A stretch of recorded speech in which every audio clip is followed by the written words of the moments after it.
Miniatures Museum. This place is absolutely amazing. Let's just start with, how did this come to be?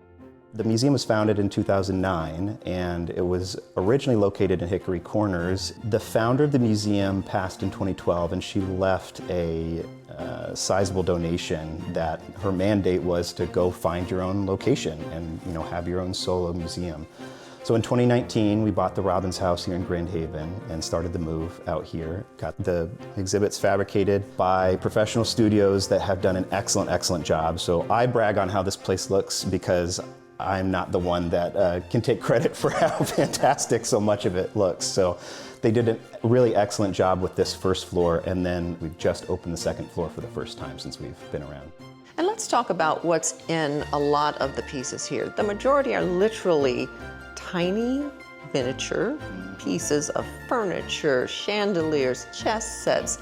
How is that possible? I mean, it just kind of blows your mind to think of it when you see it in person. Great miniaturists are also great mathematicians and engineers, because what you have to do to be able to scale something down and do it to such precise detail is a lot of really good math and engineering to get it right. And the highest forms of miniaturism are getting it right at much smaller scales.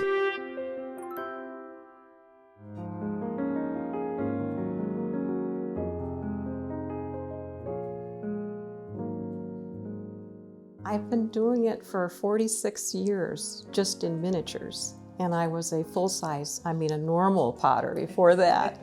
When I went through college and graduated with an art degree, I really wasn't quite sure what I was going to do. But I ended up getting a job as a full-time potter for Southern Museum in Archbold, Ohio. At that point in my life, I had really had no awareness of miniatures. I didn't grow up with a dollhouse.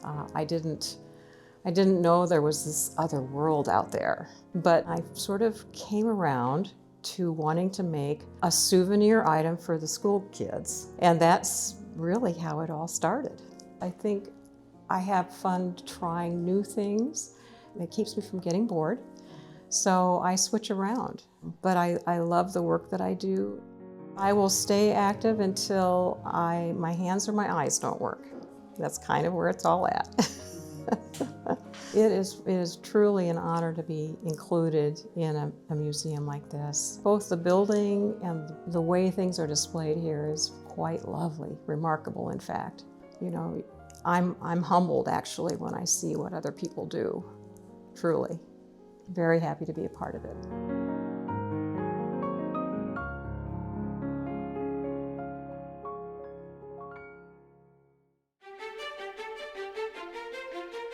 Let's talk about the different aspects of what you have here. So we've got 2 floors that actually have exhibits. Tell us about the other pieces that came in on the newest version. We knew we wanted to get the second floor open for exhibits. People just want to go see more of the house. So it was a priority because we have so many really cool collections pieces. This place is so fantastic. This house is so fantastic. But we had pieces that were going to be really functionally difficult to get into the house. We had to actually take out the windows on the second floor and get them hoisted up in and through the window, which was a little terrifying. But one of our feature pieces upstairs is a Titanic that is 75,000 toothpicks and a gallon of Elmer's glue. You wouldn't really be able to tell.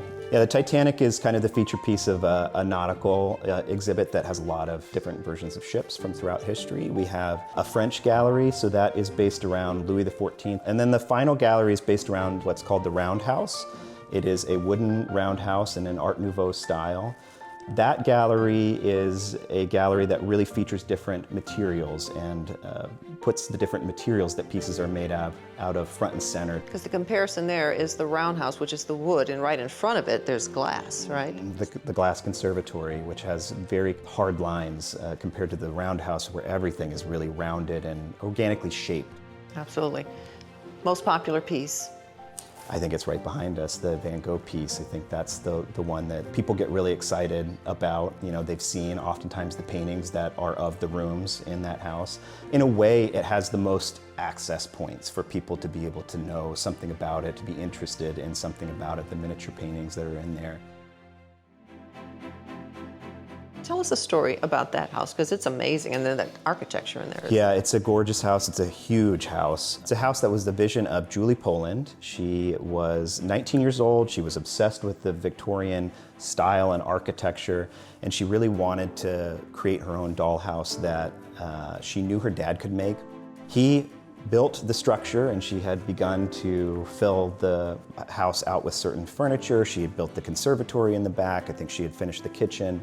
But unfortunately, she was only 26 at the time. She had an untimely passing in a car accident while she was in nursing school.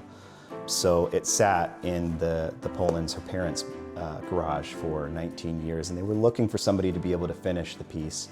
They didn't know it, but actually somebody that they knew would eventually become the artist that finished the piece. Vicki finished the piece over, I think it was 7 years that she was working on the piece, using Julie's notes, her drawings, her clippings, to be able to try and make the piece out in the styles that she knew that Julie would have really appreciated. So they started reaching out to different museums, even hospitals, because she was training to be a nurse at the time, to see if the house could be featured in any of these places. For us, being a new organization, we actually did have, at the time, some collection space and some exhibit space, and so we were able to bring it in, and the family was able to be here for the opening, which was really lovely, both Julie's parents and then her sister. And I think, as we came to understand what it really meant to the family, it felt like it was a moment of a lot of closure for the family to get to see the piece and Julie's legacy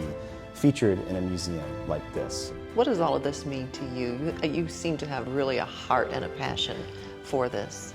I appreciate people that care so much and that find the joy in life, that have an appreciation for things. If you can literally have an appreciation for the little things, then I think you're somebody who's living life the right way. I think the people that do this are people that I appreciate and I want to be associated with. I'm not a miniaturist myself. I've come to love the art form, and I've come to love the community that it's based in as well. I think that's mostly what it means to me. It's just, this is a world that helps give me perspective, literally and figuratively, on life that I really appreciate.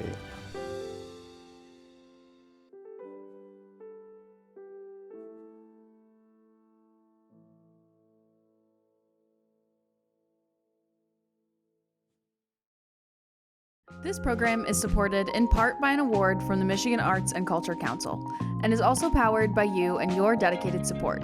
Thank you.